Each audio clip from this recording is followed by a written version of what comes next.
सकाळचे 10:30 वाजले होते. सर्व कामं करून झाल्यानंतर छान पूजा करून घेतली महालक्ष्मीची आणि माळ वगैरे जपून घेतली.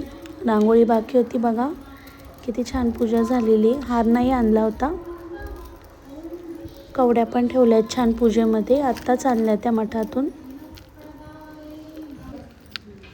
बाहेर रांगोळी टाकून घेतली. जास्त मोठी जागा नाही आहे, त्याच्यामुळे नेहमी छोटीशीच रांगोळी काढावी लागते. एवढंच पॅसेज आहे, पण तिथे जागा नसते जास्त.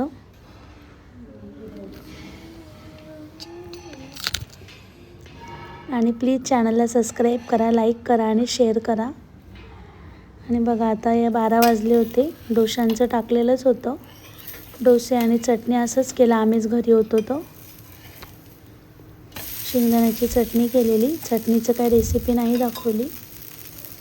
तर आता डोसे आणि चटणीच खाऊया. श्लोकला सकाळी भेळ करून दिली होती नाश्त्याला.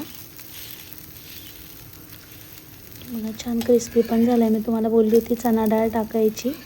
छान सोनेरी कलर येतो मग डोशाला. आणि माझ्या मुलांना असे नरमच डोसे आवडतात. जास्त कडक क्रिस्पी डोसे नाही खात ते. तेलकट थोडासा असा डोसा आवडतो. बघा किती छान नरम मऊ मऊ झालेत. आणूला पण आवडले. आता आजीला पण वाढून देते जेवायला. डोसे चटणी यावरच आमचं आज होऊन गेलं जेवण. इकडे बघा आता आनंदाने खूप पसारा केला होता. बाकीचे सर्व कामं बाकी आहेत. सर्व कामं म्हणजे फक्त कपडेच वाळत टाकायचे होते आणि जो परत पसारा केला तो आता पुन्हा आवरावा लागेल. आनंद मॅम खेळते इथं. टीचर आवडतं तिला खेळायला. आणि श्लोकला शिकवत असते ती. श्लोक स्टुडंट बनतो आणि ती मॅम बनते खेळताना. ती बोलली मम्मी माझी पण शूटिंग घे. तिची पण शूटिंग शिकवते ती. सर्कल ट्रायंगल पुढचं काही तिला आलं नाही, त्याच्यामुळे तिने परत पुसून टाकलं. श्लोक सांगत होता तिला मॅम रॉंग झालं असं. ठीक आहे, त्यांचे खेळतात. आता 3 दिवस सुट्ट्या आहेत आम्हाला. काल आज आणि उद्या इलेक्शनची सुट्टी आहे परत. बघा आमच्या दीदीची डॉल मोठा टेडी बिअर छान खेळते. आता आम्ही चाललो क्लासला. क्लासची तयारी करते. 4 वाजतीलच आता. तिथून आल्यावरती मग परत खाली मुलं खेळायला जाणार. हा सगळा पसारा आवरायचा तेवढ्या वेळामध्ये परत. आणि प्लीज कालच्या व्हिडिओला काही जास्त लाईक्स नाही आलेले. तर काही चुकीचं वाटत असेल तर प्लीज शेअर करा. नक्की सांगा. बघा आनंदाची पण तयारी आता झाली. क्लासजवळ छान फुलं घेतली आनंदाने मॅमला देण्यासाठी. तर 4 ते 6 आराम असतो मला. 2 तास. तेवढ्या याच्यात आपली बाकीचे कामं काही राहिलेले करून घ्यायचे. परत संध्याकाळची तयारी वगैरे असतेच. रोज सोडायला यावं लागतं. कधी त्यांचे पप्पा येतात सोडायला, कधी मी जाते. बघा आपण काल टाकलं होतं इडलीचं. आता संध्याकाळचे 7 वाजलेत. तर छान झाले बघा पीठ मस्त. सोडा टाकायची पण गरज नाही आहे याच्यामध्ये. फक्त मीठ टाकायचं. 2-3 चमचे तेल टाकायचं. जेवढं तुमचं पीठ आहे तेवढं थोडंसं फक्त टाकू शकता तुम्ही. हे आपण 2 ग्लास तांदूळ 1 ग्लास डाळ असं घेतलं होतं. याच्यात आपले दुपारी डोसे पण झाले आणि छान इडली पण झाली. आता 2-2.5 भांडे तरी इडली झाली. 3 प्लेट्स आहेत माझ्या इडलीच्या त्याच्यामध्ये. नॉनस्टिकचं भांडे, त्याच्यामुळे इडली पण खूप छान पटकन निघते. हे बघा काही सोडा टाकायची गरज नाही आहे. आणि थोडंसं कमी टाकायचं पीठ भांड्यामध्ये. त्याच्यामुळे छान मऊ इडली येते आणि छोटी छोटी इडली येते छान. आणि जास्त टाकलं 2-2.5 चमचे तर ती इडली अशी गच्च येते. त्याच्यामुळे छोटीशीच पाणी टाकायची. ते बघा एवढंच पीठ आपण टाकायचं. थोडं भांड्याला तेल लावून घेतलं होतं. 16 इडल्या माझ्या याच्यात होतात.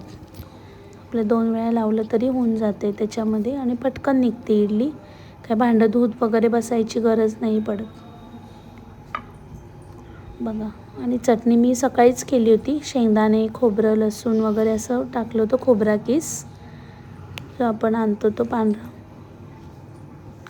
थोडं आलं, कोथिंबीर, त्याची चटणी केलेली होती. ती चटणी होती दुपारची. सांबार काही केला नव्हता. काही मुलं पण खात नाही. बघा तर याच्यामध्ये एक 10 ते 15 मिनटात इडली होऊन जाते आपली आणि छान मऊ इडली होती. आता आपण ठेवूयात. नेमकं भांड्याचं वरचं त्याचं जे लॉक असतं ते माझं निघून गेलेलं आहे, त्याच्यामुळे मला ती वाफ झाकण्यासाठी ग्लास ठेवावा लागतो. छोटंसं लॉक होतं त्याला, जसं आपण कुकरच्या शिट्टीला असतं तसं छोटीशीच होतं लॉक त्याचं, पण ते हरवून गेलं आहे कुठेतरी. आता आपली 10 ते 15 मिनटात इडली होऊन जाईल. आणि इकडे थोडी उडदाची डाळ टाकली होती आपलं भजी करायसाठी. वडेच करायचे होते पण वडे नाही जमत, त्याच्यामुळे त्याची छोटी छोटी भजी करून घेतो छान. आणि इकडे बघा अनन्याला इडली दिली आहे खायला. बघा किती मस्त झाली आहे आणि छोटी छोटी पण झाली आहे छान, त्याच्यामुळे मस्त लागते ती. अनन्याला पण आवडली इडली. का करो सांबारची काही गरज पडत नाही, का मुलं खात नाही, मिस्टर खात नाही, उरून राहतो. हे बघा. आणि आता इकडे मिरची आलं लसूणची पेस्ट घेतली, जिरं पण टाकलं आहे थोडं, आणि इकडे पीठ दळून घेतलं. आता आपण याची छान भजी करून घेऊ. आणि हे बघा अशा इडल्या मगाशी नाही दाखवल्या मी. हे बघा मस्त फुगून पण आल्यात आणि पटकन निघतात त्या इडल्या. आणि आता आपण भजी करून घेऊयात. आता भजी काय इडली याच्यावरच आमचं जेवण झालं रात्रीचं. नंतर अनन्याचा थोडा अभ्यास घ्यायचा होता, 2-3 दिवसाचं तिचं बाकी होतं मराठीचं. मराठीची खूप प्रॅक्टिस घ्यावी लागते, त्याच्यामुळे म्हटलं आता पटपट आवरून घेऊ. 8 वाजले होते आता. लवकर जेवण करून पटपट सगळं आवरून घेऊ म्हटलं. ठीक आहे चालेल, आपण आता उद्या भेटूया. चॅनलला सबस्क्राईब करा, लाईक करा आणि शेअर करा. Bye, good night.